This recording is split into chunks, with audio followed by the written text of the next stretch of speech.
Oh, eto. Kilala niyo. Maraming piatos na sa Davao. Maraming piatos sa Davao. Tapos yung reaction ni Karen Davila, tindi.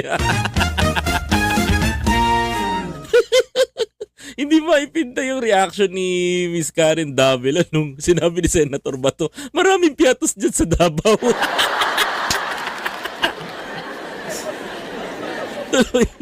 Tuloy. Totoo ba to, sir? Ito naman. Oh, mamatay ko! Lupa doon sa likod ng City High. Lupa yan ng mga piatos.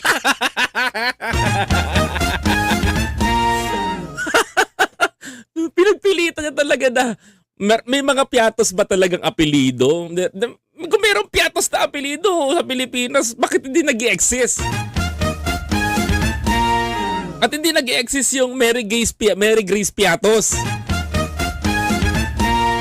Tuloy. Punta ka sa Bunawan, may mga piatos dyan.